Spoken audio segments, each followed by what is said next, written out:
क्या होता है। We have already studied how to find the angle between two vectors using the dot product and vector space Rn. इसके बारे में अगर आपको नहीं पता है तो पिछले वीडियोस देख लें, उसमें हमने एक्सप्लेन किया है कि किसी भी दो वेक्टर के बीच का डॉट प्रोडक्ट और एंगल कैसे निकालते हैं, और दो वेक्टर स्पेस में इनर प्रोडक्ट स्पेस। तो ऑर्थोगोनल वेक्टर क्या होता है? Two vectors u and v of an inner product space V are said to be orthogonal if u v का जो इनर प्रोडक्ट है वो 0 हो जाए। एक ही वेक्टर स्पेस V में अगर दो वेक्टर हैं u और v और दोनों का इनर प्रोडक्ट 0 हो जाए तो वो दोनों वेक्टर ऑर्थोगोनल वेक्टर कहे जाते हैं। और u और v का जो इनर प्रोडक्ट होता है वो क्या होता है? u वेक्टर को हम मान लेते हैं u1 u2 और v वेक्टर को मान लेते हैं v1 v2। तो जो इसका इनर प्रोडक्ट होता है u डॉट v वो होगा u1 into v1 plus u2 into v2। ये होता है जनरल इनर प्रोडक्ट स्पेस का फॉर्मूला। और अगर नहीं दिया है ये और कुछ दूसरा एक्सप्लेनेशन दिया है तो फिर हम उसके अकॉर्डिंग जाएंगे। जैसे यहाँ पर दिया consider inner product space R2 with inner product. Inner product यहाँ पर दे रखा है कि इनर प्रोडक्ट का जो फार्मूला है वो ये है, तो फिर हम इसको लेंगे u is equal to u1 into v1 v2। Two vector हैं तो चेक करना है 1,1 एंड 1,0 ऑर्थोगोनल है कि नहीं। फिर हम u1 u2 और v1 v2 जो है वो इस फार्मूले के अकॉर्डिंग वैल्यूज रख के चेक करेंगे। ये 0 आ रहा है, इसका मतलब कि ये दोनों वेक्टर ऑर्थोगोनल वेक्टर हैं। अगर ये फार्मूला नहीं दिया होता तो फिर हम ये जो general formula u1 dot v1 plus u2 dot v2 इससे करते हैं। नेक्स्ट क्वेश्चन देखते हैं, ऑर्थोगोनल सेट ऑफ वेक्टर क्या होता है? तो ऑर्थोगोनल सेट ऑफ वेक्टर मतलब ये हुआ कि ऐसा सेट जिसमें जो भी वेक्टर हो उसमें से आप कोई भी दो वेक्टर उठा लो, उसका जो होगा इनर प्रोडक्ट 0 होना चाहिए। जैसे इस एग्जांपल में देखिए एक सेट लिया है जिसमें 3 वेक्टर हैं, 1 vector 2 vector third vector, second और थर्ड वेक्टर। तो इन 3 वेक्टर, ये तीनों वेक्टर ये सेट वेक्टर नहीं, हम सेट की बात करें, ये सेट ऑर्थोगोनल सेट है या नहीं ये चेक करने के लिए आप तीनों वेक्टर को बारी बारी से मल्टीप्लाई करके देखेंगे कि तीनों में से दो का 0 हो रहा है कि नहीं। मतलब पहले v1 v2 चेक कर लो, फिर v2 v3 चेक कर लो, और फिर v1 और v3 भी चेक करो कि 0 हो रहा है। तीनों अगर 0 होगा तभी ऑर्थोगोनल सेट ऑफ वेक्टर होगा, नहीं तो नहीं। जैसे यहाँ पे पहले लिया है 4 3 -2 और -3 2 -3, v1 और v2 ले लिया। तो कैसे किया है, जैसे हमें बताएं u1 v1 और u2 v2 वही 4 into -3 plus 3 into 2 plus -2 into -3। पहला वेक्टर पहला एलिमेंट को पहले एलिमेंट से, दूसरे को दूसरे से, तीसरे को तीसरे से मल्टीप्लाई करके जोड़ दो, 0 आ गया। ओके। सेम अब क्या है v2 और v3, दूसरा वेक्टर और तीसरा वेक्टर के बीच में वो भी 0 आ गया। फिर पहला वेक्टर और तीसरा वेक्टर ये भी 0 आ गया। मतलब 3 वेक्टर में से बारी बारी से तीनों को अलग अलग चेक कर लिया, 2 से मल्टीप्लाई करके सब 0 आ रहे हैं, इसका मतलब ये ऑर्थोगोनल सेट ऑफ वेक्टर है। तो अभी आपको पता चल गया ऑर्थोगोनल सेट ऑफ वेक्टर क्या होता है, ऑर्थोगोनल वेक्टर क्या होता है, ये पता चल गया। अब आगे देखते हैं क्या है। हाँ, यहाँ पे दिया है थ्योरम है कि let v1 v2 vk be an orthogonal set of vectors in the inner product space V, then v1 v2 vk is a linear independent set of vector।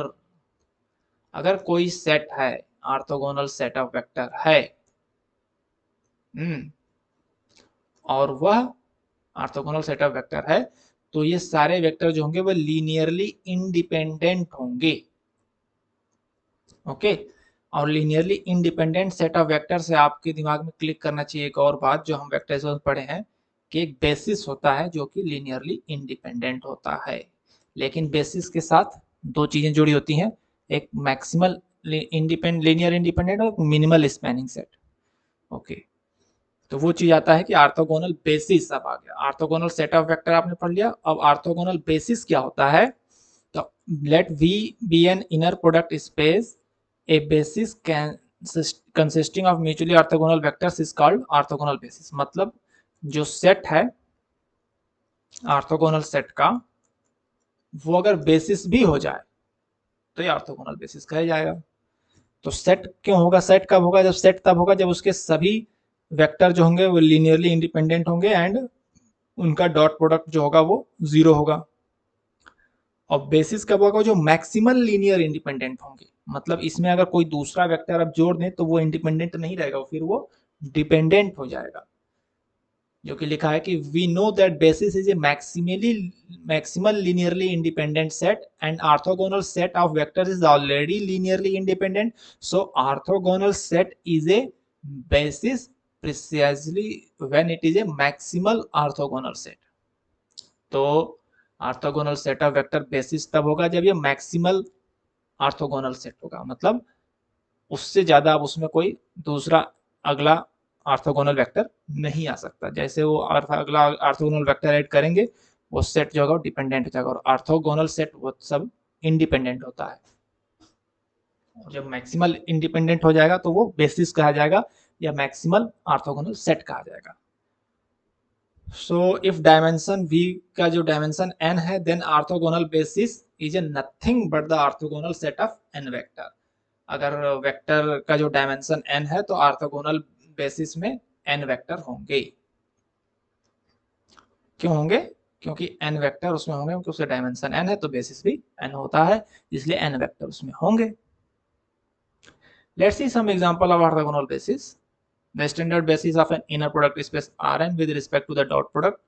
Just now we have seen the S is an orthogonal subset of R3, क्योंकि तीन vector हैं इसमें और तीनों independent है, orthogonal है, और ये R3 की बात की जा रही है, इसलिए ये ऑर्थोगोनल बेसिस हो गया, मैक्सिमल ऑर्थोगोनल सेट हो गया। ओके, फिर एक आता है ऑर्थोनॉर्मल सेट। देखो अभी तक आपने क्या पढ़ा, पहले आपने देखा, सबसे पहले आपने देखा ऑर्थोगोनल वेक्टर, ऑर्थोगोनल वेक्टर देखा, फिर आपने देखा ऑर्थोगोनल सेट देखा, फिर आपने देखा ऑर्थोगोनल बेसिस, अभी आ गया ऑर्थोनॉर्मल सेट। अभी ऑर्थोनॉर्मल सेट क्या होता है, N orthonormal set of vectors of an inner product space V is an orthogonal set of vectors such that the norm of each vector of the set is 1। Norm पिछले video में हमने बताया था, norm क्या होता है, कैसे निकालते हैं नॉर्म। नॉर्म जो होता है उसी वेक्टर का उसी वेक्टर के साथ डॉट प्रोडक्ट होता है, अंडर रूट होता है, मतलब कि उसका लेंथ।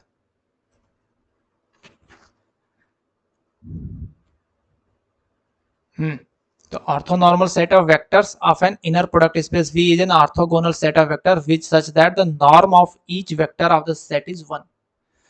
तो ऑर्थोनॉर्मल सेट क्या हो गया कि वह orthonormal set of vector, orthogonal set of vector ही होता है ये, लेकिन एक कंडीशन है कि जो उसमें वेक्टर होंगे सबका नॉर्म होगा वो 1 होगा।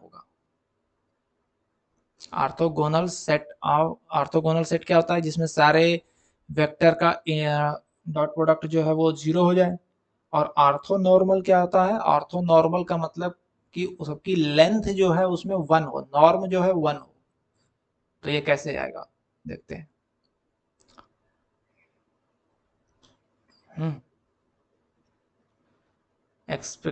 एक्सप्लिसिटली इफ S में जो है V1 V2 Vk वेक्टर हैं, then S is an orthonormal set of vector if Vi Vj is equal to 0 for I and j belong to 1 to k and I is not equal to j and Vi का जो norm होगा 1 होगा।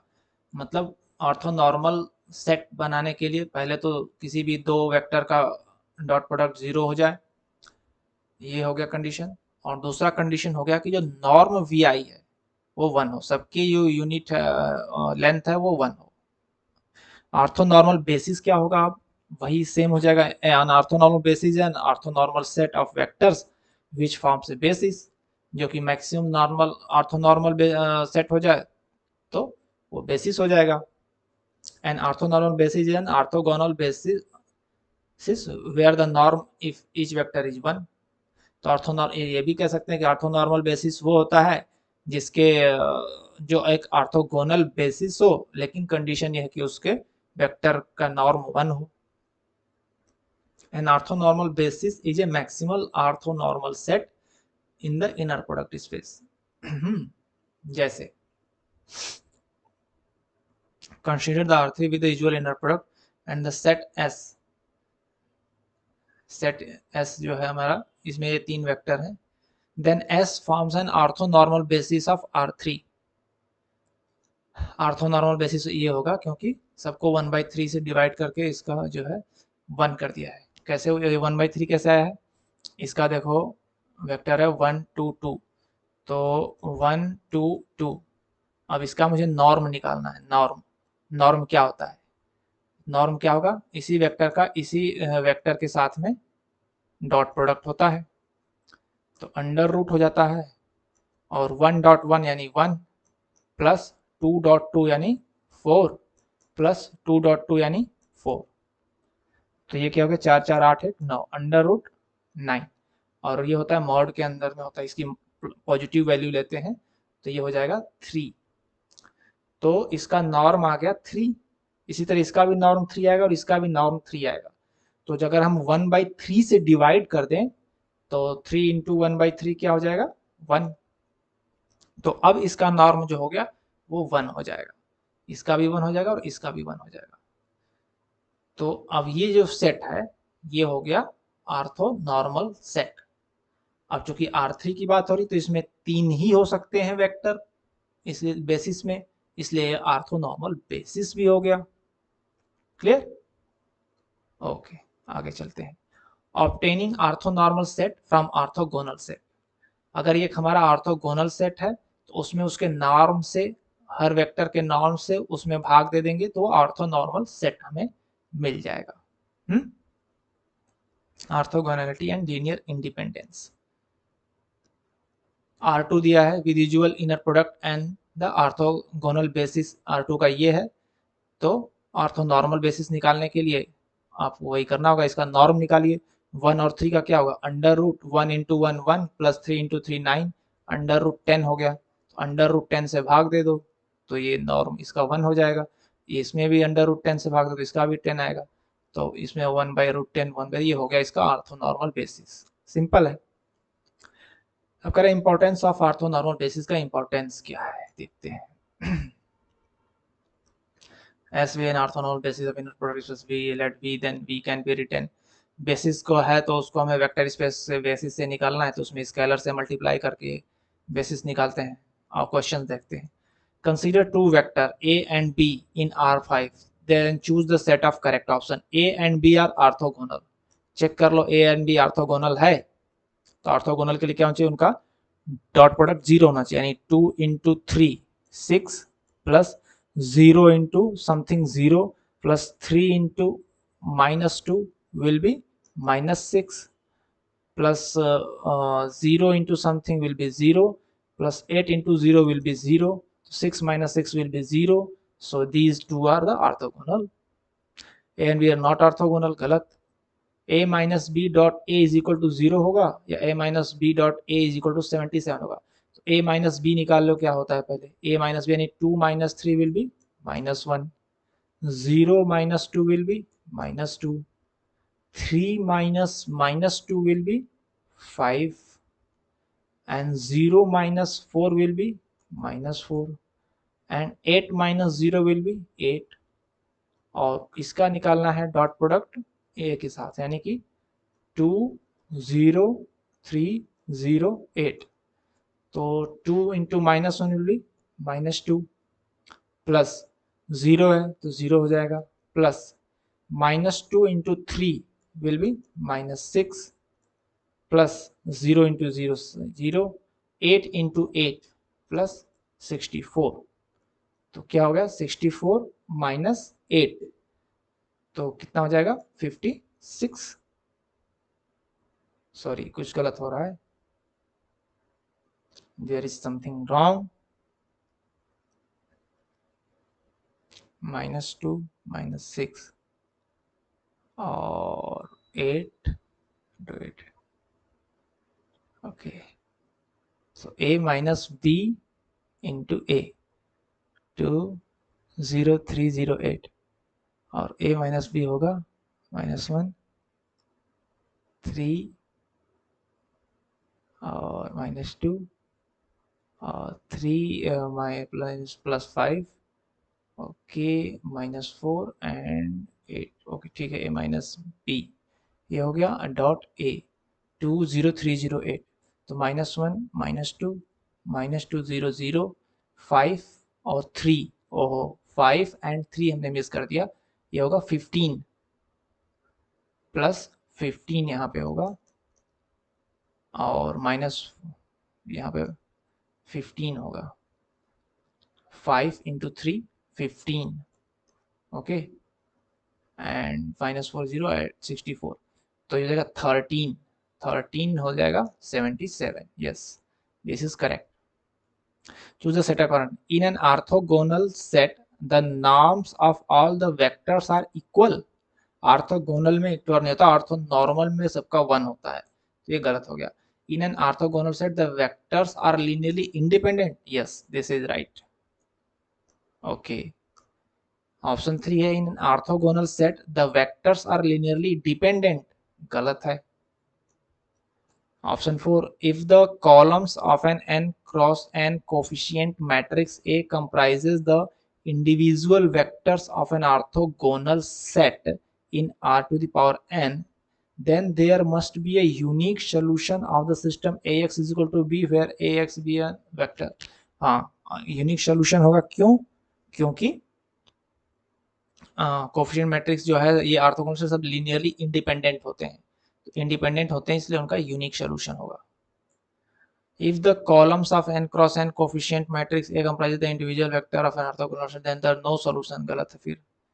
The determinant of a square matrix formed by a set of orthogonal vectors is 0.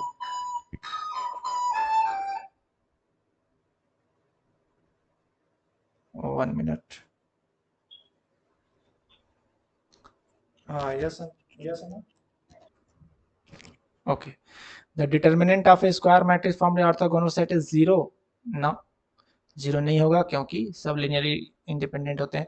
A set of n vectors can never form an orthogonal basis in R to the power n minus 1. A set of n vectors can never form an orthogonal basis in R n minus 1. A set of n vectors can never form an orthogonal basis. हाँ, n जो होगा vector होंगे तो R to the power n का ही basis होगा ना, क्योंकि अगर ऑर्थोगोनल है तो उतने ही जो डायमेंशन होता है वही उसमें बेसिस में वेक्टर उतने होते हैं. Which of the following is an orthogonal basis of the given vector spaces with respect to the standard inner product of dot product? R2 में 2 है, ठीक है. R3 में 3 है, ठीक है. R2 में 3 ये गलत है. R3 में 3 है बट ये ऑर्थोगोनल नहीं होंगे. आप इसका मल्टीप्लाई करके चेक कर सकते हो, सबका डॉट प्रोडक्ट 0 नहीं आएगा तो नहीं होंगे. सो ये है. इसी तरीके से इजी क्वेश्चन हैं, आप आगे भी कर सकते हैं. तो इस वीडियो को हम ज़्यादा लंबा नहीं करना चाहते, यहीं तक. आगे के टॉपिक्स नेक्स्ट वीडियो में.